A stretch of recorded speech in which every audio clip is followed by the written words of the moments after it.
हमारे भाई जो तैयारियां करें इनका क्या होगा, इनके बाल बच्चों का क्या होगा, तुम्हारे आने वाले बच्चों का क्या होगा, ये बालिकाएं जो स्कूल जा रही है इनके आरक्षण का क्या होगा। इसलिए नहीं है ये कार्यक्रम, इसलिए नहीं है। संयुक्त राष्ट्र ने आपके अधिकार के लिए आपको जानने के लिए दिवस घोषित किया है और माननीय शिवराज सिंह चौहान ने कितने जिलों में छुट्टी घोषित करी है, सिर्फ 20 जिलों में। तो मैं शिवराज सिंह चौहान को कहता हूँ कि 20 जिलों में कोई होली दिवाली त्योहार कोई नहीं मनाएगा, सिर्फ आदिवासी दिवस मनाएंगे हम लोग, बाकी कोई त्योहार तो मेरे नहीं होना चाहिए। साले तुम सब नागरिक हो, हमारे देश में तुम सब नागरिक हो, शरणार्थियों की संतानें हो, आक्रमणकारियों की संतानें हो, और यहाँ के मूल मालिक के त्योहार के लिए तुम्हारे से एक छुट्टी घोषित नहीं होती है। जो छुट्टी घोषित है उसको भी कैंसिल कर देते हैं। किसके लिए शर्म की बात है?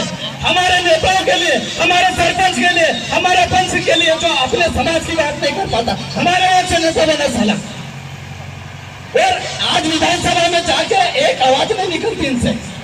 राष्ट्रपति महोदय, आज आप लोगों को इन्होंने साबित कर दिया कि देश के सर्वोच्च नागरिक सम्मान पत्र कोई बेटा है तो आदिवासी बेटा है, और आदिवासियों की क्या इज्जत हो रही है? अरे बताइए, देश में क्या आदिवासियों की इज्जत पड़ी भाई? आज हमारी महिलाओं को देख लो, मणिपुर में लाशें बिछी है, गलियों में लाशें पड़ी हुई है, और यही हाल हमारे मध्य प्रदेश में भी होने वाला बहुत जल्दी।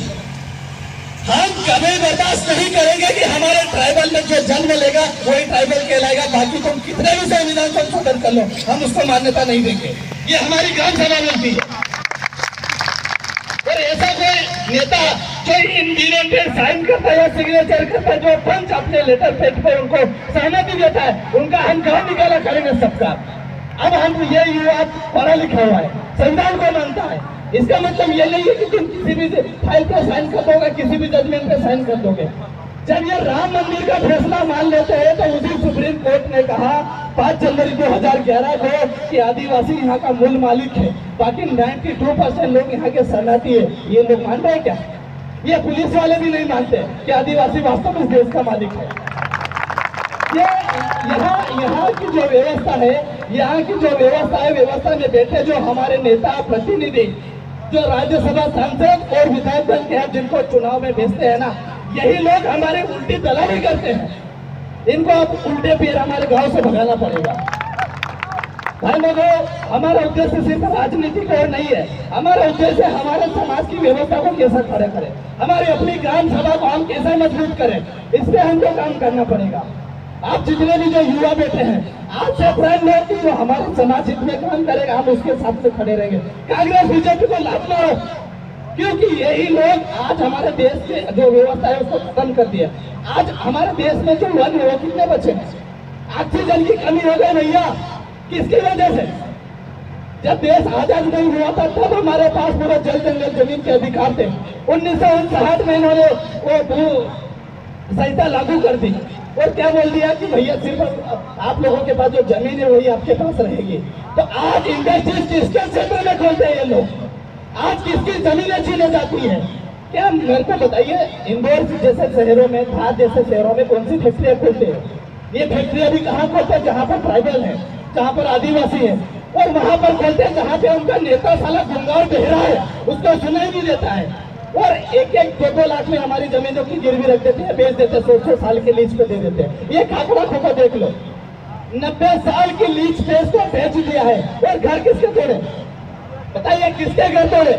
हमारे आदिवासियों के भाई घर के घर तोड़े। और यहाँ पे नेता कौन है? हमारा आदिवासी भाई है ना। एक ने अपने मुंह से एक शब्द नहीं बोला कि भैया ये गलत हो रहा है। इसके लिए मैं सुप्रीम कोर्ट में जाऊंगा, संसद भवन में आवाज उठाऊंगा। क्या आवाज उठाई? तो ऐसे लोग नहीं चाहिए हमको।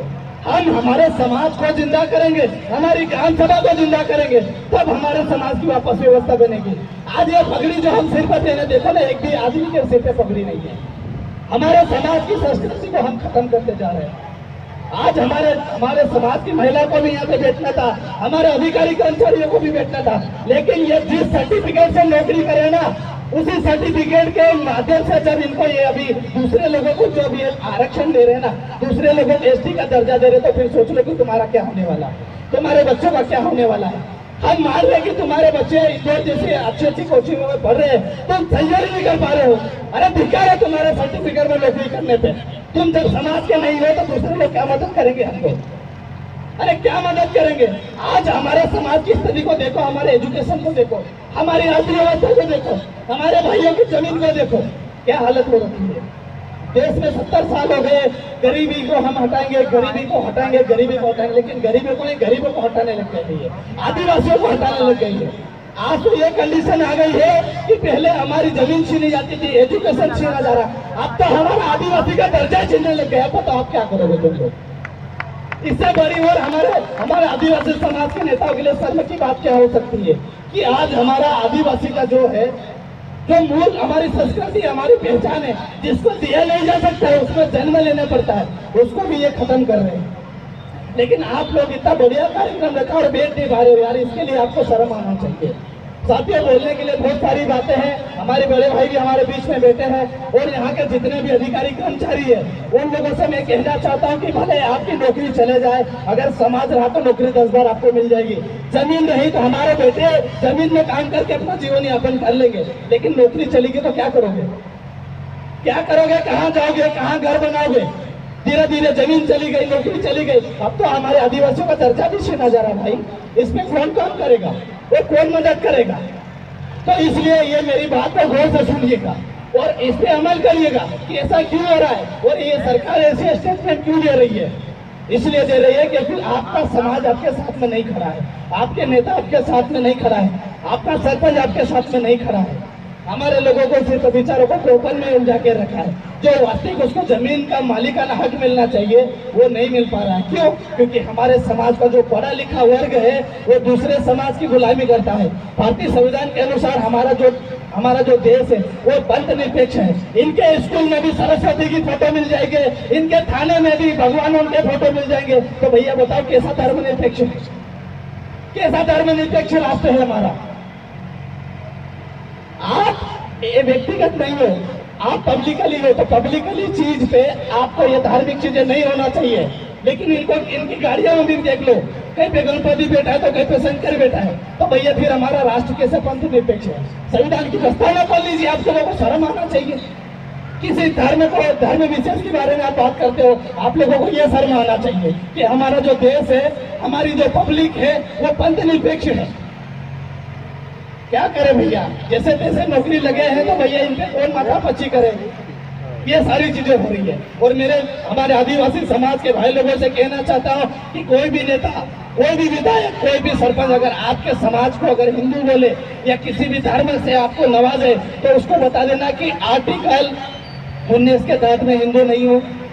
हिंदू विवाह अधिनियम 1955 स्पष्ट कहता है कि सिर्फ वो हिंदुओं के लिए लागू होता है। उसका आर्टिकल 366 और उसका सब सेक्शन 25 ये कहता है कि हम आदिवासी लोग हैं, हमारे पे कोई धर्म नहीं थोपा जा सकता। और इसी के साथ में मैं अपनी वाणी को विराम दूंगा। आप सभी ने मुझे बहुत ध्यानपूर्वक सुना, इसलिए आप सभी को जोहार। जय आदिवासी।